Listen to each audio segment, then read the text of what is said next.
Okay, ladies and gentlemen, glad to see you all made it from over from the drugstore. This is the second stop on our stroll through history for the day.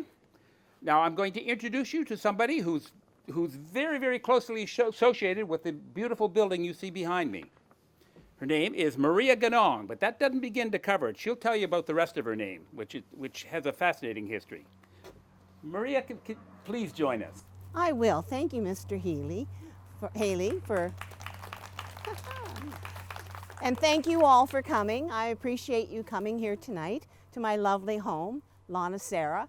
Lonicera is the botanical name for honeysuckle, and that's what we named our house when we bought it, Lonicera Hall. Mm-hmm.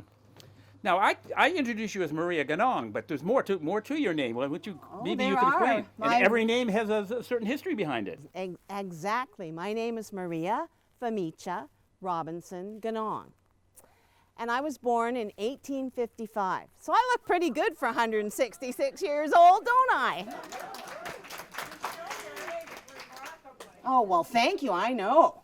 And so all of my names have something to do with it. Maria was a name that was passed down through my family.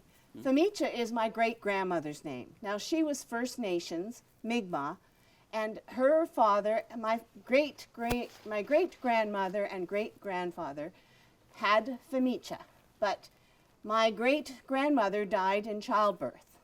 So Femicia was an orphan, a baby, an infant, and so her father, Sabatis, which would be my great-grandfather, took her to a fellow by the name of Abraham Gesner.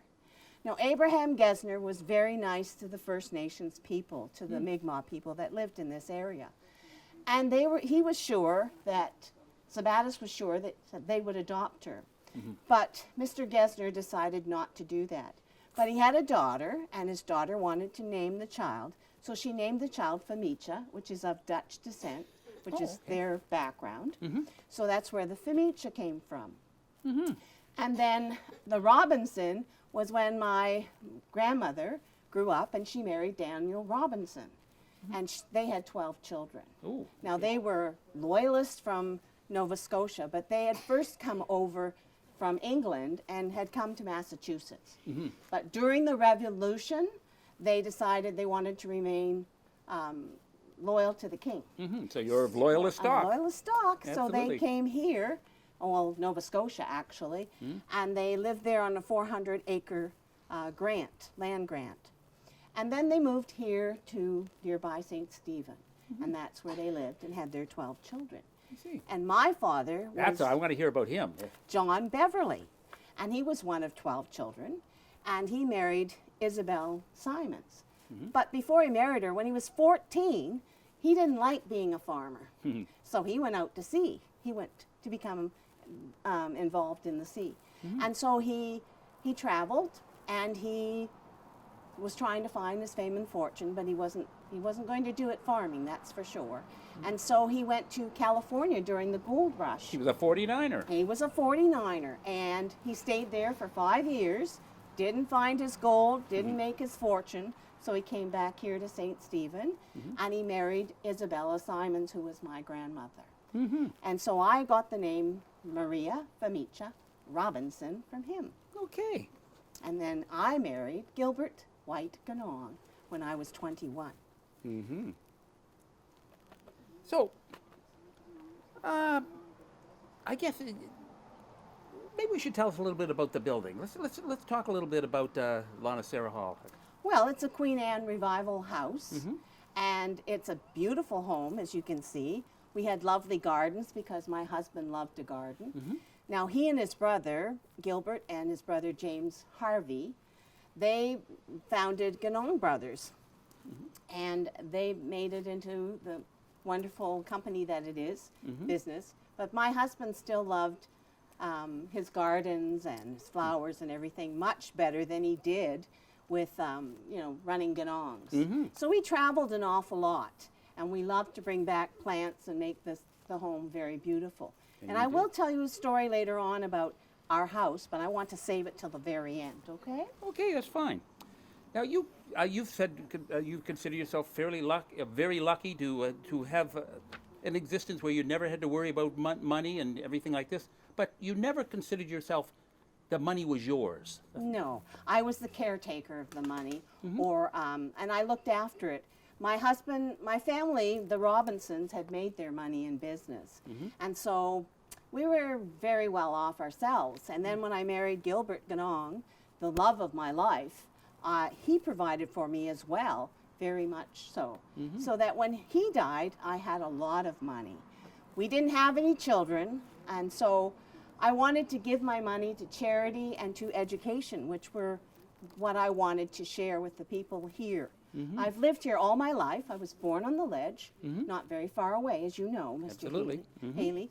And I love St. Stephen, and I love New Brunswick, so I wanted to give something back. So I built a school in the name of my husband, Gilbert White Ganong School. And we helped the hospitals. We helped the orphanage in St. John. Right, you know. exactly, yep. So the money was shared amongst all of them. And this home, Lana Sarah Hall, was for the workers at Ganong's. Okay. We wanted to keep it for them. And so a lot of the money was put in trust for it to be looked after. Okay. Now, your story about the building. Oh, I will gladly share that with you. Did you know that this house used to face down on the main street, and all the buildings were there with the factories and whatnot? Well, we didn't like the view. So my husband had the house turned right around so it faced Union Street. Up the hill, there weren't that many houses there in front of us now, but it was a very beautiful scenery thing. So we had it turned. Do you know how much it cost to have that done back then? Well, I'm obviously less than it would today, but I still think it would be an awful lot of money. Do you know how much it would cost? Alin, do you know how much it would cost? $150. No, not even close. Valerie, do you know? Mrs. Beckerton, do you know? Mrs. Castell, do you know? No, they have no idea. Do you know it cost $27 to have my house turned? $27 was a lot of money back then. I wouldn't think it'd be a lot for turning an entire house. It was. And there have been some things handed down through my culture, my heritage. A couple of lovely robes that my great-grandfather wrapped Thamicha in and left her with the Gesners. And so they've been handed down through our family. Some baskets were found. There was one here at Lana Sarah, and we lost it this afternoon. I don't know where it went, but some things just go walking every once in a while, No. as you know. I do know. Now, I forgot to offer refreshments. That's why my ladies are here. Would you like something to drink? Well, we have some lemonade. Well, sure, I would love some lemonade. Okay, Well, but I should thank you first for your taking the time to speak with us today, and really appreciate all your... You're most welcome. And would you like some refreshments? I'd like you to have some. They're going to pass them out. This is Ghislaine and Trudy. They are my servants, and they will gladly give you some refreshments.